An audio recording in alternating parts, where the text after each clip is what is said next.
Hello everyone. Am I audible to you? Yes. Yes, Oh, okay. First of all, a very good evening to all of you. Hope your preparation will be going well. So today we are going to cover Western political thought person. As I told you in last class that I will continue my class in Hindi. Those students who face problem in Hindi can ask their question where they face problem. Okay. So, in Western political thought, we will have to cover various political thinkers from Western world. Basically, Western political thought is divided in two parts. In first part, we will study about classical political thinkers. In classical tradition, we will uh, cover Plato and Aristotle, and then we will go through Renaissance tradition. In Renaissance tradition, we will cover Niccolo Machiavelli. Then we will cover liberal tradition. In liberal tradition, we will cover Thomas Hobbes, John Locke, Jean-Jacques Rousseau. These three thinkers are called social contract thinkers, and two more thinkers which we will cover in liberal tradition are John Rawls and Robert Nozick. Then after a liberal tradition, we will cover a conservative tradition. In conservative tradition, we will cover Edmund Burke. Then after a conservative tradition, we will cover utilitarian. In utilitarian, we will cover Jeremy Bentham and J.S. Mill. And then after we will cover Enlightenment tradition, in which we will cover Immanuel Kant. Then idealist tradition, we will cover G.W.F. Hegel and T.H. Green. And then we will cover Karl Marx and Mao Zedong in Marxism.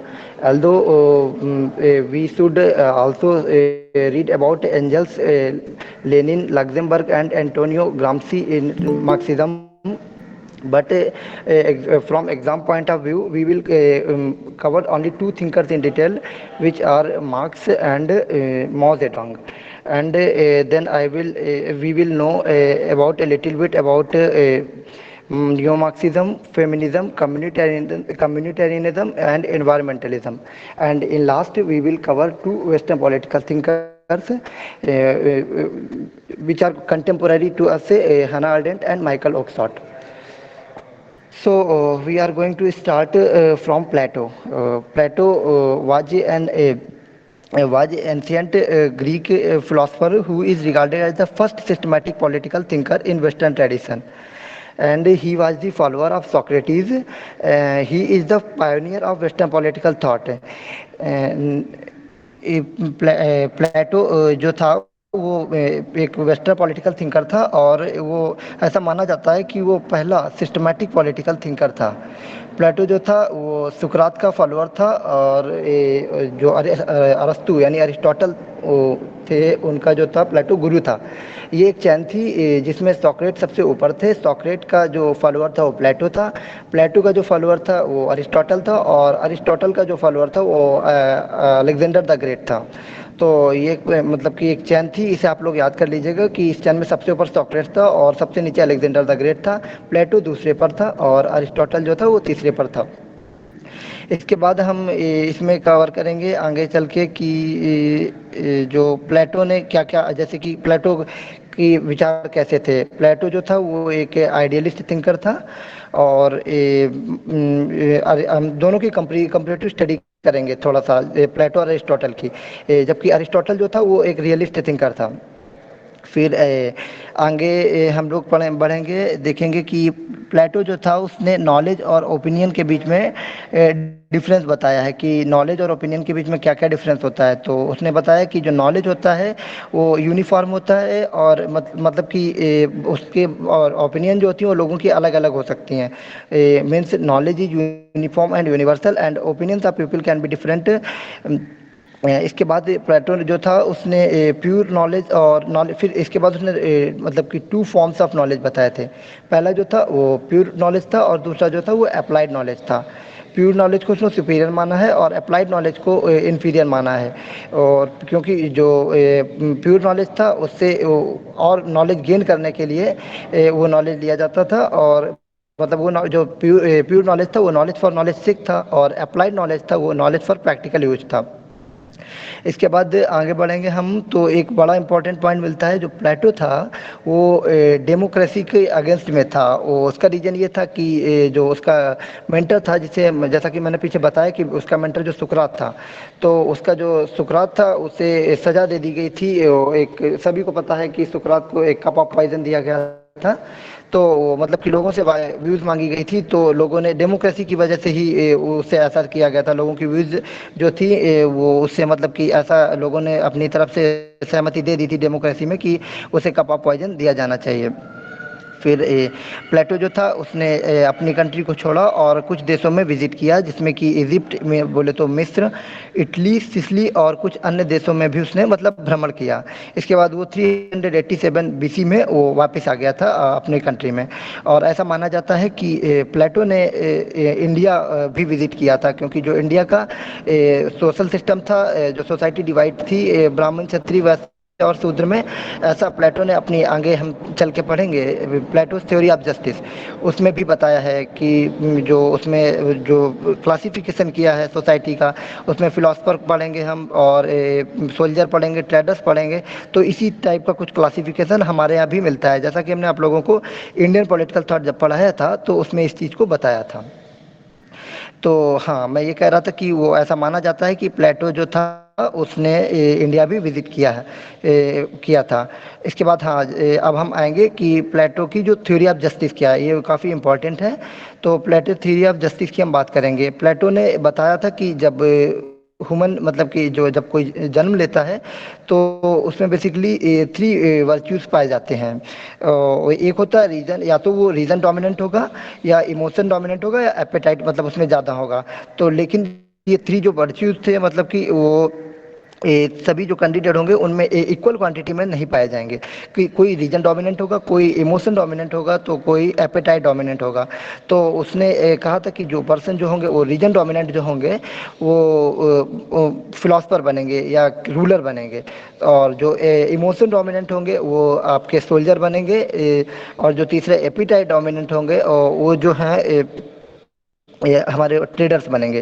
तो ये एक तरीके से वैसा ही classification हमें देखने को मिल रहा है, जैसा कि हमने पिछली क्लास में आप लोगों को बताया था कि ब्राह्मण, क्षत्रिय, वैश्य और शूद्र वाला क्लासिफिकेशन कुछ उसी तरीके का मिल रहा है। अच्छा, इसमें एक चीज़ और है, कि ये कहाँ से पता चलेगा कि कौन रीजन डोमिनेंट है, कौन इमोशन डोमिनेंट है, कौन एपेटाइट डोमिनेंट है। ये प्लेटो का जो एजुकेशन सिस्टम उससे पता चलेगा, उसे भी हम आगे कवर करेंगे। हाँ, तो हम लोग कवर कर रहे थे प्लेटो की थ्योरी ऑफ जस्टिस। तो प्लेटो ने ये बताया था कि जब कोई मतलब कि जन्म लेता है तो उसमें इन 3 में से कोई तीनों वर्च्यू होते हैं, लेकिन कोई एक डोमिनेंट होता है और तीनों इक्वल क्वांटिटी में नहीं होते हैं। तो जो रीजन डोमिनेंट होगा वो मैंने बताया कि फिलोसफर बनेगा, इमोशन डोमिनेंट जो कैंडिडेट होगा वो आपका सोल्जर बनेगा, और एपेटाइट डोमिनेंट जो कैंडिडेट होगा वो तीसरी कैटेगरी यानी कि ट्रेडर बनेगा, ट्रेडर्स वाली कैटेगरी में जाएगा।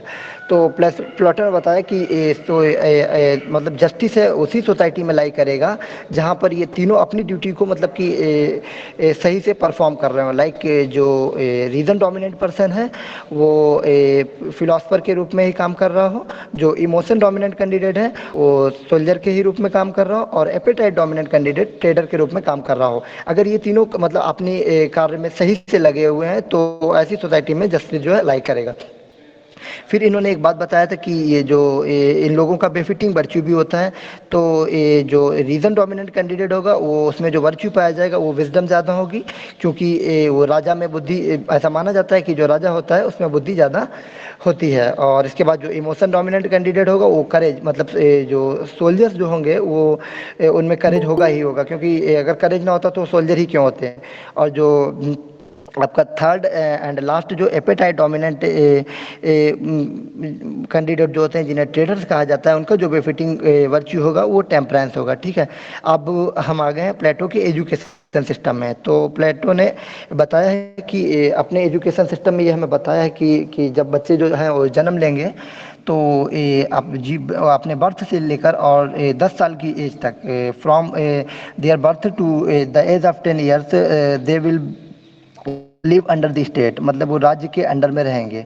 इसके बाद 10 साल में जो जितने साल, मतलब शुरू के 10 साल में जब वो स्टेट के अंडर में रहेंगे, तो वहाँ क्या होगा, उनका जो फिजिकल एजुकेशन है उसकी जानकारी उन्हें दी जाएगी, और हेल्थ वगैरह जो है, फाउंडेशन ऑफ हेल्थ, मतलब कि जो हेल्थ है उसकी आधारशिला वहीं पे रखी जाएगी। इसके बाद फिर वो 11 से 15 वर्ष तक में जो हैं वो मतलब कि मैथ का नॉलेज लेंगे, साइंस और हिस्ट्री का नॉलेज लेंगे।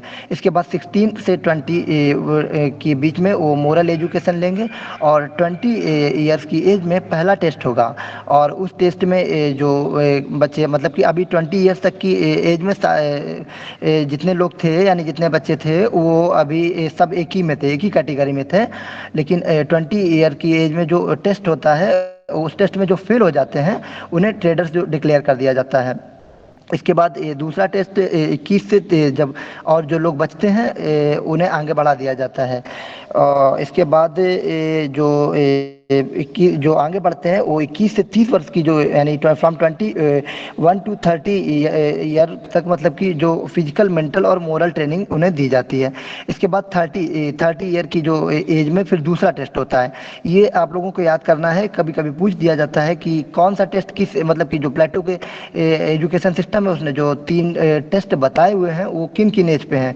तो जो पहला है वो 20 पे है, दूसरा 30 पे, और तीसरा टेस्ट जो है वो 50 की उम्र पे है। तो हम दूसरे टेस्ट पे आ गए थे। तो दूसरे टेस्ट में जो लोग फेल हो जाते हैं, पहले में फेल होने वाले ट्रेडर्स बनेंगे, दूसरे टेस्ट में जो लोग फेल हो जाते हैं वो आपके आर्मी में और नेवी, यानी कि सोल्जर्स बनते हैं। ठीक है, और जो लोग पास हो जाते हैं वो आगे बढ़ा दिए जाते हैं, और उन्हें 31 से 35 की एज तक फिलॉसफी का नॉलेज दिया जाता है। इसके बाद 36 से 50 तक, मतलब कि उन्हें सिखाया जाता है कि जीवन की जो समस्याएं हैं उनसे किस तरीके से लड़ना है। और वो जो फाइनल टेस्ट होता है 50 ईयर की एज में, उस टेस्ट में जो पास हो जाते हैं वो फिलोसफर बन जाते हैं, लेकिन जो फेल हो जाते हैं वो उनके हेल्पर बनते हैं, जो किंग लोग होते हैं उनके हेल्पर या ऑक्सिलरी की रैंक पे जाते हैं। इसकी तो ये हमारा जो था वो प्लेटो का एजुकेशन सिस्टम था। हमने बेसिकली 2 मेन चीज़ जो अभी कवर की है, वो प्लेटोज थ्योरी ऑफ जस्टिस और सेकंड प्लेटोज एजुकेशन सिस्टम। इसके बाद प्लेटो ने ये पूछा जाएगा कि अपनी गार्जियन क्लास में किसे किसे रखा है। तो क्योंकि जो प्लेटो का कम्युनिज्म था वो गार्जियन क्लास पे ही लागू होता था, तो अपनी गार्जियन क्लास में प्लेटो ने फिलोसफर और ट्रेडर्स को रखा था। और आगे यही पॉइंट लिखा है कि प्लेटो का जो कम्युनिज्म था वो केवल गार्जियन क्लास पे ही लागू होता था। इसके बाद philosophical basis was the primacy. ठीक है, ये तो आगे चलेंगे। ये कुछ कोट्स, जैसे कुछ फेमस स्टेटमेंट्स जो प्लेटो के बारे में बोले गए या कुछ प्लेटो ने बोले हैं, वो स्टेटमेंट आपके इसके बाद ही हैं। और जैसे कि इसमें काफ़ी फेमस है, कहाँ गया, ये 10th नंबर है कि इमर्सन ने कहा है कि Plato is philosophy and philosophy is Plato. ये स्टेटमेंट कहीं पूछा गया है, मुझे याद नहीं आ रहा कहाँ पूछा गया है। इस टाइप के स्टेटमेंट आपके उसमें पूछ दिए जाते हैं। लाइक 7 नंबर पे जो स्टेटमेंट लिखा हुआ है कि philosophy is tendency of the soul. तो इस टाइप के क्वेश्चन आपके स्टेटमेंट आ जाते हैं एग्जाम्स में और पूछ दिए जाते हैं, तो इस पे आप लोग फोकस रखिएगा। और जो लोग हमसे नए जुड़े हैं उन्हें हम जानकारी के लिए बता दें कि हम लोग का व्हाट्सएप ग्रुप है। मुझे लगता है कि सभी लोग व्हाट्सएप से ही मतलब लिंक लेके क्लास में आए होंगे, लेकिन कुछ जो भी नए लोग हों उन्हें बता दें कि हमारा एक व्हाट्सएप ग्रुप है, और उस ग्रुप में ही जिन पीडीएफ से मैं पढ़ा रहा हूँ ये पीडीएफ वहीं शेयर करता हूँ, तो आप लोगों को वो ये पीडीएफ वहीं से मिल जाएगी। जो लोग भी ग्रुप में नहीं ऐड हैं वो अपना नंबर कमेंट कर दें, और मैं उन्हें व्हाट्सएप ग्रुप में ऐड कर दूंगा। तो ये हमारा था प्लेटो। अब हम आगे बढ़ेंगे, अरिस्टोटल पे आएंगे। अरिस्टोटल जो था वो क्लासिकल ट्रेडिशन में हमारा दूसरा थिंकर है, और ये जैसा कि मैं पहले बता चुका हूँ कि ये जो था वो अरिस्टोटल प्लेटो का जो था वो फॉलोअर था, और ट्यूटर किसका था, अलेक्जेंडर द ग्रेट का। ठीक है, और ये जो अरिस्टोटल था ये थोड़ा सा आगे बढ़ा था, और साइंटिफिक एटीट्यूड, मतलब कि साइंस में बिलीव करता था। आगे हम देखेंगे कि प्लेटो का जो जन्म हुआ था वो 384 बीसी में हुआ था, और उसकी डेथ जो हुई थी वो 322 बीसी में हुई थी। और प्लेटो ने एकेडमी की स्थापना की थी जहाँ पर हायर एजुकेशन दी जाती थी, और इस एकेडमी का उसने मतलब कि प्लेटो ने अरिस्टोटल को अपनी उस एकेडमी का ब्रेन बताया था। आगे है कि उसने जो नॉलेज की डिफरेंट ब्रांचेस हैं उसके बीच में डिस्टिंक्शन बताया है। और एक जो फेमस स्टेटमेंट है, state is prior to man, ये स्टेटमेंट अरिस्टोटल का ही है। आगे हम बढ़ेंगे कि a man is by nature a political animal, this is also another famous quote, this is the quote by Aristotle. आगे ऑर्गेनिक थ्योरी ऑफ स्टेट जो है उसका भी इसने सपोर्ट किया है। और इसने फिर ये ऑर्डर बताया कि स्टेट का फॉर्मेशन कैसे होता है। तो स्टेट के फॉर्मेशन के बारे में अरिस्टोटल ने बताया कि सबसे पहले इंडिविजुअल होता है, फिर इंडिविजुअल से मिलके जो है एक फैमिली बनती है, फिर कुछ फैमिलीज मिलके कम्युनिटी बनाती हैं, और कम्युनिटी से फिर जो कई सारी कम्युनिटी मिल जाती हैं तो स्टेट का निर्माण होता है। और एक इम्पॉर्टेंट जो next important point regarding Aristotle is that he defend the private ownership of property. उसने प्राइवेट ऑनरशिप जो प्रॉपर्टी की होती है उसका जो है सपोर्ट किया है। इसके बाद इसने ये भी बताया है कि जो मैन और वुमेन के बीच का जो रिलेशन होगा वो मास्टर और स्लेव की तरह होगा। लाइक जो मैन होंगे वो डोमिनेट करेंगे वुमेन के ऊपर, मतलब उसने पैट्रियार्चल सोसाइटी का सपोर्ट किया है। इससे हम ये कंक्लूड कर सकते हैं। मैंने पिछले लेक्चर में आपको बताया था कि कौटिल्य जो था उसने भी पैट्रियार्चल सोसाइटी का मतलब सपोर्ट किया था। फिर इसके बाद इसने ये कहा कि he seeks to exclude women from domain of, एक minute, he seeks to exclude women from the domain of ownership, domain of, मतलब इसमें भी इस स्टेट में इस लाइन में भी उसने मतलब वुमेन को नीचा करके दिखाया है कि जो कुछ है सारा कुछ मैन के हाथ में होना चाहिए, वीमेन के हाथ में कुछ नहीं होना चाहिए। ये आगे है, he argued that those capable of intellectual he argued that those capable of intellectual, हाँ, तो मतलब उसने ये कहा है कि जो इंटेलेक्चुअल लोग हैं वो मास्टर होने चाहिए, और जो फिजिकल लेबर करने वाले लोग हैं वो स्लैब्स होने चाहिए। तो इस तरीके से कहा जा सकता है कि उसने नेचुरल इनइक्वालिटी का सपोर्ट किया है। ये किसी भी यूनिवर्सिटी के एंट्रेंस में पूछा जा चुका है, मुझे नाम नहीं पता कहाँ पूछा गया था, लेकिन ये पूछा गया था कि आई थिंक जेएनयू में ही पूछा गया था 2019 में कि नेचुरल इनइक्वालिटी को किसने सपोर्ट किया है। तो अरिस्टोटल ने नेचुरल इनइक्वालिटी का सपोर्ट किया है। आगे है कि he said that the slave could get the benefit virtue only through serving the, मतलब उसका ये कहना है कि स्लैब जो है वो उसे जो मतलब कि उसे ये मतलब कि वर्च्यू जो मिलेगा या कुछ भी मिलेगा वो मास्टर की सेवा करने में ही सब कुछ, मतलब कि ये सपोर्ट कर रहा है एक ऐसी सोसाइटी को जहाँ पर इनइक्वालिटी प्रिवेल करती है, और साफ साफ कह रहा है कि जो सोसाइटी ऐसी होनी चाहिए जहाँ पे जो स्वामी है तो उसकी सेवा करनी चाहिए दासों को। ठीक है, आगे हम बढ़ेंगे तो उसने लिखा है कि स्टेट को उसने एसोसिएशन ऑफ एसोसिएशंस बोला है, और स्टेट को उसने एसोसिएशन ऑफ फ्री मैन भी बोला है। ही dwelled on the importance of household and village communities and defined the state as an association of associations. He also described the state as an association of free men. In ancient Greek city states, women, slaves and aliens were not regarded. Ancient Greek city जो थी उसमें women's को, मैंने अभी पीछे भी बताया कि अरिस्टोटल की भी ये व्यू थी कि वीमेंस को मतलब कि मैन के इक्वल नहीं रखा जाना चाहिए। स्लैब्स को भी मैंने बताया कि जो स्वामी है वो और जो सेवक है उसकी मतलब दास प्रथा एक तरीके से कह सकते हैं इसे हम, इसका सपोर्ट किया गया था ग्रीक सिटी स्टेट में। आगे जो है कि अथॉरिटी की बात की है, अरिस्टोटल ने अथॉरिटी को कैसा माना, तो उसने अथॉरिटी को दो तरीके से बताया कि एक नेचुरल अथॉरिटी होती है और एक पॉलिटिकल अथॉरिटी होती है। नेचुरल अथॉरिटी जैसे कि अभी मैन और वीमेन वाले बताया कि घर में क्या होता है कि अभी भी हम अपने इंडिया में देखते हैं कि पैट्रियार्चल सोसाइटी में, आप पीछे कहीं पिछले क्षेत्रों में चले जाइए जो कि गांव वगैरह हैं, वहाँ भी ऐसा होता है कि मैन जो है वो वीमेन पे डोमिनेट करते हैं। और उनका ये कहना होता है लाइक अगर वोटिंग सिस्टम हो रहा है कहीं भी वोट डालने जा रहे हैं तो वो जहां मतलब कि उनका हस्बैंड बताएगा वहीं वोट देंगे। तो ये इस तरीके की जो अथॉरिटी होती है उसे नेचुरल अथॉरिटी कहा जाता है। और दूसरी जो होती है वो आपकी पॉलिटिकल अथॉरिटी होती है। ठीक है, और ये लॉ वगैरह जैसे रूल ऑफ लॉ है ये पॉलिटिकल अथॉरिटी में ही आएगा। और यहाँ आगे दिखा है एक इंपॉर्टेंट पॉइंट कि Aristotle is regarded as an early exponent of conservatism. भाई कंजर्वेटिज्म क्या होता है कि पुरानी प्रथाओं पे चल तो मतलब कि दासों को, मतलब जो जो पिछड़े लोग हैं उन्हें दास बनाना, दास समझना, और दलित वर्ग को अच्छे से ट्रीट ना करना, और महिलाओं के साथ इस तरीके से बिहेव करना कि ये सब जो मतलब कि सिंबल्स हैं, ये कंजर्वेटिज्म के सिंबल्स हैं। ठीक है। इसके बाद अरिस्टोटल की थ्योरी ऑफ जस्टिस, मैंने जो ये लिखी है, कहीं कहीं मैंने थ्योरी दूसरा भी पढ़ा है, जहाँ पर जस्टिस को डिस्ट्रीब्यूटिव और कम्युनिटेटिव में ही बांटा गया है, लेकिन मैंने ये कहीं यूट्यूब से कवर किया था, मुझे मैं शायद याद नहीं आ रहा, शायद स्टडी आईक्यू से कवर किया था।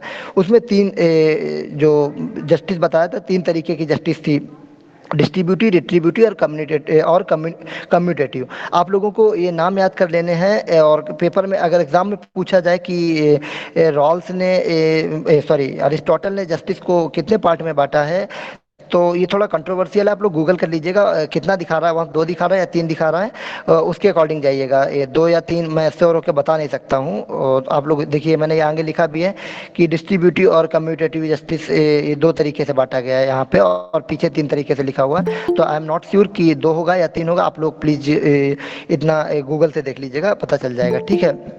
इसके बाद अरिस्टोटल ने ये कॉन्स्टिट्यूशन के बारे में बताया कि कॉन्स्टिट्यूशन किस टाइप का होना चाहिए, मतलब कि कॉन्स्टिट्यूशन कैसा होता है। तो उसने बताया कि कॉन्स्टिट्यूशन जो होता है वो जैसे कि वहाँ अगर किसी भी कॉन्स्टिट्यूशन में कोई एक इंसान रूल कर रहा है और नॉर्मल तरीके से रूल कर रहा है, तो वो मोनार्की होगा। लेकिन अगर डेस्पोट, मतलब वो पूरी तरीके से तानाशाही पे उतारू है और पूरी तरीके से डोमिनेट करने की कोशिश कर रहा है, तो उसे हम टायरेनी कहेंगे। तो ये रूल ऑफ वन जो है उसका नॉर्मल फॉर्म होगा, उसे मोनार्की कहेंगे, और परवर्टेड फॉर्म है उसे टायरेनी कहेंगे। इसके बाद जो कुछ लोग रूल करते हैं, उनमें उसका जो नॉर्मल फॉर्म है उसे अरिस्टोक्रेसी कहते हैं, और जो परवर्टेड फॉर्म है उसे ओलियोगार्की कहते हैं। और जो कई लोगों का रूल है, उसे जो डेमोक्रेसी कहते हैं नॉर्मल फॉर्म को, और शायद पॉलिटी कहते हैं परवर्टेड फॉर्म को। मैं श्योर नहीं हूँ, एक किसी को डेमोक्रेसी कहते हैं और दूसरे को पॉलिटी कहते हैं। फिर जो प्लेटो अरिस्टोटल था, उसकी नज़र में जो ये डेमोक्रेसी है वो बेस्ट फॉर्म ऑफ गवर्नमेंट है। और वो ये कहता है कि एक साइक्लिक प्रोसेस होता है, जिसमें ये छः के छः जो हैं ये चलते रहते हैं, मतलब कि घूमते रहते हैं। पहले टायरनी आएगी, सॉरी, पहले मोनार्की आएगी, फिर जो मोनार्की है बुरे में तब्दील हो जाएगी तो टायरनी में हो जाएगी, परवर्टेड फॉर्म जो है। फिर अरिस्टोक्रेसी आएगी, यानी कुछ लोग शासन करेंगे, और फिर वो जब हिंसात्मक शासन पे उतारू होंगे, तो वो ओलिगार्की में कन्वर्ट हो जाएगी। फिर जब कुछ लोग, कई लोग शासन करने लगेंगे, तो उसे पॉलिटी, हाँ, तो ये देखो आगे आपके सामने नॉर्मल फॉर्म जो पॉलिटी कहा जाएगा, और जो परवर्टेड फॉर्म है उसे डेमोक्रेसी कहा है अरिस्टोटल ने। ठीक है। तो इससे जब कई सारे लोग शासन करने लगेंगे तो उसे पॉलिटी कहेंगे, और कई सारे लोगों का शासन जब बुरा हो जाएगा तो उसे डेमोक्रेसी कहेंगे। आगे चलेंगे तो हम देखेंगे कि एक मिनट, थोड़ा सा ये ब्लर हो गया है।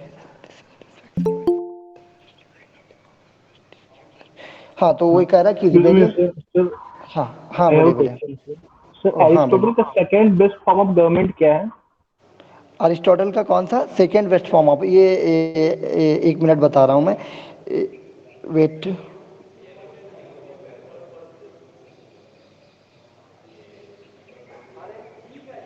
उसने एक मिनट में बता रहा हूँ, मुझे याद नहीं आ रहा, लेकिन मैंने लिखा हुआ है कहीं पे।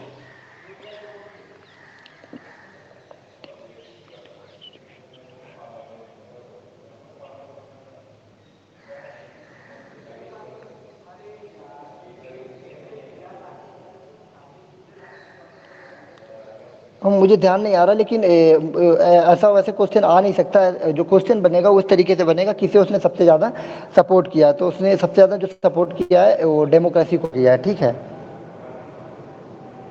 नाम बोल दीजिए, एक्सक्यूज मी मैं, सर। हाँ, सर, मैं देख बट नहीं पा रहा सर हूँ मैं। एरिस्टोटल और प्लूटो दोनों तो डेमोक्रेसी को हेट करते थे सर, क्योंकि वो सॉक्रेट्स की जान ली थी डेमोक्रेसी के कारण। हाँ, तो प्लेटो जो था वो तो मैंने पीछे बताया आपको कि डेमोक्रेसी का मतलब अपोज करता था। और जैसा मैंने ओपी गावा में पढ़ा, उसमें यही लिखा है कि जो इसने अरिस्टोटल ने जो बेस्ट फॉर्म ऑफ गवर्नमेंट बताया वो डेमोक्रेसी बताया है, या पॉलिटी, या इसका परवर्टेड रूप बताया होगा, शायद डेमोक्रेसी बताया है। Sir, if sir, I'm not best wrong, form is I have polity. studied. What? या उन्होंने पॉलिटी को बोला है बेस्ट फॉर्म, और वो एरिस्टोटल ने कभी भी डेमोक्रेसी को सपोर्ट नहीं किया था, ही हेटेड इट। ठीक है, तो हो सेकंड सकता best form has to be मैं ओलिगार्ची। हाँ, हो सकता है मैं गलत हूँ, लेकिन मैंने यहाँ पे देखिए स्क्रीन दिख रही है ना आप लोगों को? तो जी। हाँ, तो उसमें लिखा हुआ डेमोक्रेसी, बगल में लिखा हुआ पॉलिटी और उसके ऊपर लिखा हुआ बेस्ट फॉर्म।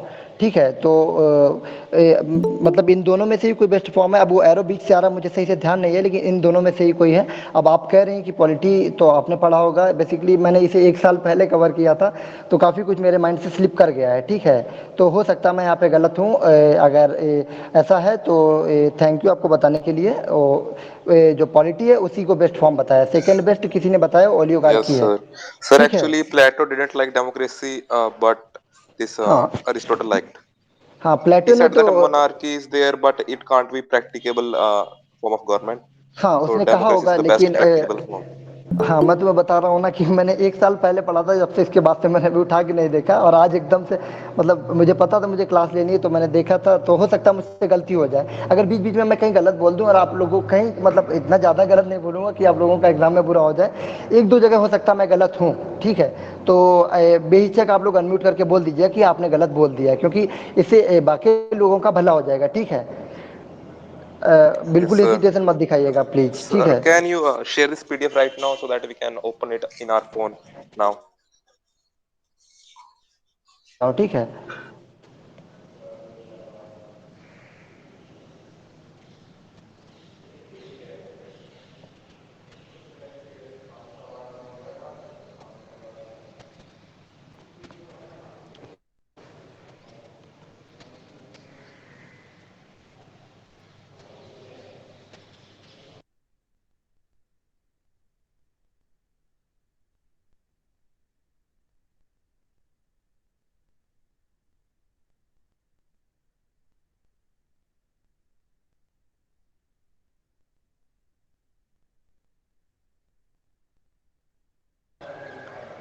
मिली आप लोगों को PDF? Yes, sir. Hello. Yes, sir, ठीक है Agi. ठीक है। Thank you. ओके। आप उन्हें ऐड कर दें जिन्होंने नंबर भेजा है, अगर ऐड कर देंगे तो हमें भी मिल जाएगा। 1 मिनट रुक जाइए, मैं ऐड करता हूँ। इतने लोग हैं, कैसे पॉसिबल होगा मेरे लिए इतनी जल्दी ऐड करना? आप लोग हाँ एक हाँ काम कर दीजिएगा कि यहाँ पे 5 लोगों ने नंबर अपना कमेंट किया, और इतना जल्दी मैं कैसे ऐड कर सकता हूँ? तो आप लोग, मैं स्क्रीन शेयर कर रहा हूँ, तो आप लोग उसे देखते रहिए। ठीक है, ठीक। क्योंकि टाइम 2 घंटे ही है, 2 घंटे में पूरा वेस्टर्न पॉलिटिकल थॉट कवर करना पॉसिबल तो है ही नहीं, लेकिन मैं कोशिश कर रहा हूँ, और जितना ज़्यादा से हो पाएगा। बाकी आपसे नोट्स मैं शेयर कर दूंगा। ये नोट्स से मैं एक बार फिर बता रहा हूँ आपको कि ओपी गावा से और विकीपीडिया से और कुछ यूट्यूब चैनल की हेल्प से मिलके मैंने तीनों का हेल्प लेके बनाया है। ठीक है, तो इसमें ज़्यादातर मैटर इसमें आपको मिल जाएगा। ठीक है। अक्षांश, मुझे कुछ बोलना था यार। हाँ बोलो निहारिका। अरे यार, इसमें वो जो डेमोक्रेसी का है ना, उसमें एरिस्टोटल बोलता है कि oligarchy oligarchy and democracy is the most observation form of rules. तो वो बोलता है कि डेमोक्रेसी और ओलिगेरी का सबसे बेस्ट ऑब्जर्वेशन फॉर्म है, और जो पॉलिटी है वो रूल करने के लिए सबसे बेस्ट है। वो पॉलिटी के अंदर बोलता है कि best practical regime is possible in their a polity ना, इट्स अ मिक्स्ड रिगम ना। वो बोलता है इसके अंदर प्लेटो का जो पॉलिटी का थ्योरी, सॉरी एरिस्टोटल का जो पॉलिटी का थ्योरी है ना। और जो मिक्सचर रूल बोलता है ना कि मिक्सचर रूल ऑफ जो गवर्नर का है, उसमें ओलिग्रेसी एंड द डेमोक्रेसी को मिलके बनाते हैं हम लोग। तो जो ऑब्जर्वेशन जो फॉर्म है उसमें वो डेमोक्रेसी को सपोर्ट करता है। हाँ वो होगा, लेकिन यहाँ पे बेस्ट फॉर्म के बारे में पूछा गया है, तो वो पॉलिटी होगा। पॉलिटी, मैं हाँ श्योर नहीं। बेस्ट फॉर्म, हाँ बेस्ट फॉर्म रूल ठीक है। करने के लिए वो पॉलिटी बनाता है, हाँ और हाँ ऑब्जर्व करने के लिए वो डेमोक्रेसी और ओलिगेरी को सपोर्ट करता है। हाँ, जो वो जो भी हो, लेकिन जो एग्जाम है उसमें फैक्चुअल टाइप का पीआईएसएम का पेपर आता है, तो उसमें इस टाइप से ही पूछेगा कि जो बेस्ट फॉर्म। आप लोगों ने पेपर देखा होगा ना कि कॉन्सेप्ट से ज़्यादा ना ही पूछते हैं, और ज़्यादातर जो लगभग 80 में 20 तो पैसे से ही होता है, और 80 में जो 60 या 70 क्वेश्चन के बीच में जो होते हैं वो आपके डायरेक्ट होते हैं या अरे मैचिंग टाइप में होंगे। अभी उसमें हैदराबाद और पीयू के पेपर में पूछ लिया था कि इसका कि क्या प्लेटो, इससे पहले हमने प्लेटो पढ़ा ना, हम्म। प्लेटो का कि वो 50 फिलोसफी का थ्योरी कब देता है, कि कौन सी एज में फिलोसफी कंप्लीट हो जाती है। 2 बार ये क्वेश्चन पूछा गया है, 2 बार पेपर में। इसी बार पूछा गया कि 50 एज में वो अपना पूरा। निहारिका, मुझे लग रहा कि क्लास को चलने दो। हाँ तुम्हारा हाँ जो ठीक डाउट है। हो तुम मुझे पर्सनल पे पूछ लेना, ठीक हाँ है? हाँ ठीक है, पूछ लूंगी। ठीक है, चलो ठीक है। हाँ, तो हम ये अरिस्टोटल पे चल रहे थे। एक मिनट रुकना, मैं स्क्रीन शेयर करना स्टार्ट कर दूँ।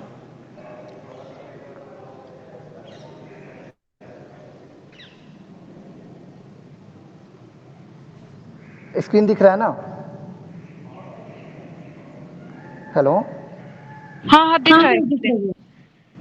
ठीक है। हाँ, तो मैं उसके बाद ये फॉर्म्स ऑफ गवर्नमेंट पे चल रहा था। इससे आगे बढ़ते हुए अरिस्टोटल के बारे में बता रहा था। हाँ, तो देखो। हाँ, तो फिर उसने ये रिबेलियन पे आ गया था मैं, तो उसने ये बताया था कि जब लोग ज़्यादा ही डिससेटिस्फाई हो जाते हैं पावर के डिस्ट्रीब्यूशन से, तो जो वो हल्ला काट देते हैं। यानी कि जो फर्स्ट स्टेज जो होती है वो वहीं से शुरू होती है कि लोग जब काफ़ी डिसएग्री हो जाते हैं, जो डिससेटिस्फाई हो जाते हैं, जो सिस्टम प्रिवेल करता है उससे, तो फिर लोग रिवोल्यूशन की ओर बढ़ते हैं। और रिवोल्यूशन की ओर जो पहली स्टेप है वो सेडिशन है, ठीक है? जो गोल्डन मीन का प्रिंसिपल है, इसे इसे भी आप लोग ध्यान से देख लीजिए। गोल्डन मीन का प्रिंसिपल है, वो इन्हीं ने बताया था, अरिस्टोटल ने। गोल्डन मीन बेसिकली क्या होता है कि हम मतलब कि बीच के मार्ग पे चलें, ना ही ज़्यादा ऊपर जाएं और ना ही ज़्यादा नीचे जाएं। और उन्होंने क्या है, उन्होंने ये बताया तो था कि रिवोल्यूशन के लिए पहला स्टेप यही होता है जब लोग डिससेटिस्फाई हो जाते हैं। लेकिन उन्होंने रिवोल्यूशन का अपोज किया है, ठीक है, एज ए कंजर्वेटिव होते हुए। आगे इसके बाद हम चलेंगे कि उन्होंने मिक्स्ड कॉन्स्टिट्यूशन का जो कॉन्सेप्ट है उसे ऑप्ट किया है। और his notion of rule of law में be regarded as the precursor of the modern concept of rule of law. उन्होंने रूल ऑफ लॉ के बारे में भी थोड़ा सा पीछे बताया था।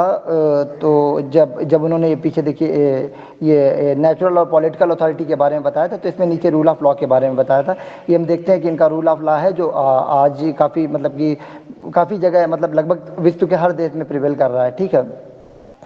और ये उनका जो मिक्स्ड कॉन्स्टिट्यूशन का फार्मूला है ये दिया हुआ है। आगे जो है उन्हें जो फादर ऑफ बायोलॉजी इन्हीं को बोला जाता है। और इन्होंने म्यूजिक, थिएटर, फिजिक्स, पॉलिटिक्स काफ़ी कुछ मतलब मल्टी टैलेंटेड थे ये, इन्होंने काफ़ी कुछ पढ़ रखा था। और आगे फिर इसमें ये दिया हुआ है कि इनको किसने क्या कहा था। लाइक थॉमस एक्विनास ने इन्हें फिलोसफर कहा था, दांते ने इन्हें the master of those who know, हाँ, the master of those who know, बस यहीं तक, इतना दांते ने कहा था। प्लेटो ने इन्हें the mind of the academy कहा था, मैं पीछे बता चुका हूँ।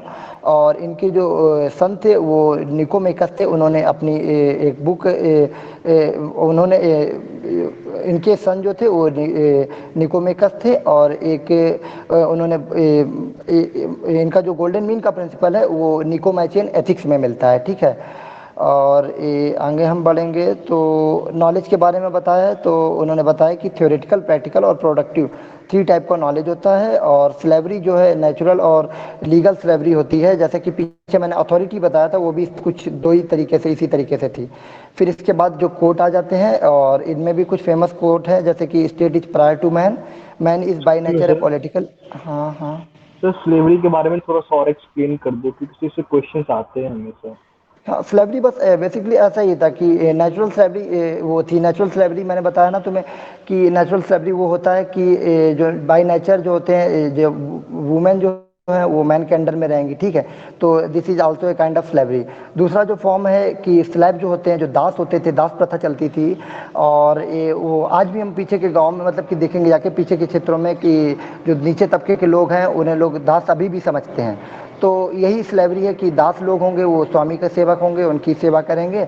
और इसके बाद जो महिलाएं होंगी वो पुरुष के अधीन रहेंगी। बस यही जो स्लेवरी होती है, ये नेचुरल स्लेवरी होती है। और लीगल स्लेवरी जो थी, इसके बारे में उन्होंने मतलब क्या बताया, मुझे थोड़ा सा कम आइडिया है, लेकिन नेचुरल स्लेवरी यही होती है। 2 काइंड ऑफ स्लेवरी के बारे में उन्होंने बताया, ठीक है? और बीच बीच में ये मैं आपको पीडीएफ शेयर कर चुका हूँ। और जो लोग नहीं है उन्हें ऐड करके मैं उन्हें या तो पर्सनल भेज दूंगा या तो फिर ग्रुप में रिपीट कर दूंगा, ठीक है? तो आप लोग देख लीजिएगा, इसमें बीच बीच में छोटे से फैक्ट लिखे हुए हैं। लेकिन क्योंकि टाइम काफ़ी कम है हमारे पास और हमें अभी काफ़ी कुछ कवर करना है, इसलिए हम थोड़ा सा तेज चलेंगे, ठीक है? और ये हमारे प्लेटो, अरिस्टोटल जो 2 एंशियंट थिंकर थे क्लासिकल ट्रेडिशन से। अब हम रिनेंसा में जाएंगे। रिनेंसा में निकोलो मैकियावेली थे और वो इटली के रहने वाले थे। और उनका जो बर्थ हुआ था वो 1469 में हुआ था और डेथ 1527 में, ठीक है। और उन्हें फर्स्ट मॉडर्न पॉलिटिकल थिंकर कहा जाता है और वो फ्लोरेंस में वो जन्मे थे। और आगे जो है कि वो जो किसके मेंटर थे, तो पाउलो पाउलो डा रोंसी ग्लियोन के वो मेंटर थे, उनके मेंटर थे जो उनके जो मेंटर थे वो थे पाउलो डा रोंकी ग्लियोन। वैसे इस टाइप का क्वेश्चन, मेंटर टाइप का क्वेश्चन आगे से ही ज़्यादा पूछते हैं, जो मैंने ऊपर एक सीरीज तुम्हें बताई थी प्लेटो अरिस्टोटल में, और ये मैकियावेली वाले में भी पूछ सकते हैं, इसलिए क्योंकि कहीं से भी क्वेश्चन पूछ सकते हैं, इसलिए मैंने जितना मैटर मतलब कंपाइल कर पाया उतना मतलब कि इकट्ठा कर लिया था। इसके बाद द प्रिंस बुक इनकी लिखी हुई है, ये 1513 में उन्होंने लिखी थी और ये इनके मतलब कि डेथ के बाद जो थी 1531 में पब्लिश हुई थी। दो बुक थी इनकी, मतलब कि दो फेमस बुक हुई थी, एक प्रिंस थी वो 1513 में, और एक discourses on the first 10 books of Titus Livius, ये जो बुक थी ये 1517 में लिखी थी। और इन्होंने जो ये इनकी जो बुक ये मतलब कि पब्लिश हुई थी वो उनकी डेथ के बाद हुई थी, ठीक है। लियो स्ट्रॉस ने इन्हें टीचर ऑफ इविल कहा था और बेनेडिक्टो क्रॉस ने इन्हें रियलिस्ट बताया है, ठीक है। और इसके बाद अर्नेस्ट कैसीरर ने इन्हें गैलीलियो ऑफ पॉलिटिक्स कहा है। हम आपको एक बात और बता दे रहे हैं कि हम नोट्स आपको शेयर कर दे रहे हैं, जहाँ पे भी आपको नोट्स में पढ़ने में दिक्कत है या कुछ भी ब्लर दिखे, क्योंकि कहीं कहीं फोटो जो है वो ब्लर हो गई हैं, तो आप लोग मेरा नंबर व्हाट्सएप पे, मैं व्हाट्सएप ग्रुप में मैं एडमिन हूँ, अक्षांश नाम है मेरे प्रोफाइल में, आप लोग जाके मुझे मैसेज कर दीजिएगा, पूछ लीजिएगा कि यहाँ पे क्या है या वहाँ पे क्या है, जो भी दिक्कत है, ठीक है। तो हाँ, हम आगे बढ़ रहे थे, तो ये आगे बढ़ के ये जो कॉन्सेप्ट ऑफ डर्टी हैंड्स है वो मुझे मतलब कि थोड़ा सा ये कम आइडिया है कि कॉन्सेप्ट ऑफ डर्टी हैंड्स क्या है, लेकिन ये कभी कभी पूछ देते हैं लाइक कि कॉन्सेप्ट ऑफ डर्टी हैंड्स किसने दिया, तो इस टाइप से आ जाते हैं। तो कॉन्सेप्ट ऑफ डर्टी हैंड्स जो है वो मैकियावेली ने दिया है। और आगे बढ़ेंगे तो कौटिल्य है जो उन्हें इंडिया का मैकियावेली कहा जाता है।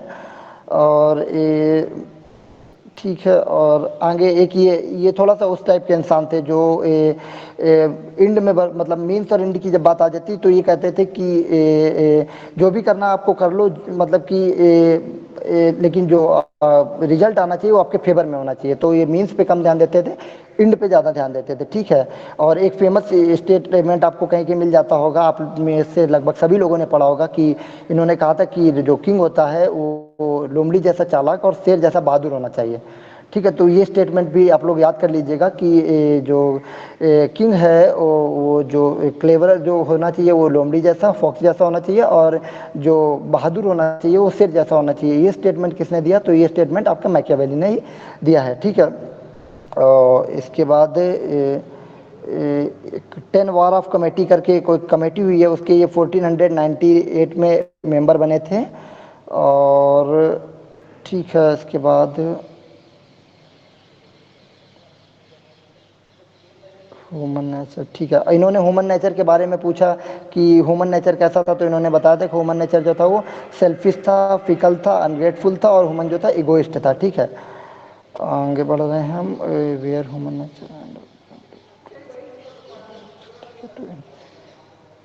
आगे, फिर आगे इन्होंने थोड़ा प्रिंस की कैरेक्टरिस्टिक बताई। जैसे हमने उस दिन कौटिल्य के जो कौटिल्य के बारे में बताया था, जो कौटिल्य का किंग था, और उसकी कैरेक्टरिस्टिक के बारे में बताया था कि वो किंग कैसा होना चाहिए कौटिल्य की नज़रों में, लाइक उसमें हमने बताया था आपको कि लॉ एंड ऑर्डर मेंटेन रखना चाहिए उसे, और मतलब कि उसे अपनी जो सब्जेक्ट होती हैं उनका प्रोटेक्शन करना चाहिए। तो ऐसा ही इसमें भी है, जो प्रिंस जो इनका मैकियावेली का प्रिंस है वो कैसा होना चाहिए, तो केयर ऑफ पीपल और protect people's life and property, must love his land, मतलब कि अपनी भूमि से प्यार होना चाहिए। इसी तरीके से इन्होंने प्रिंस के बारे में बताया, जो प्रिंस कैसा होना चाहिए, ठीक है। तो अब हम मूव करेंगे अपने जो लिबरल ट्रेडिशन है, ठीक है, उसकी तरफ।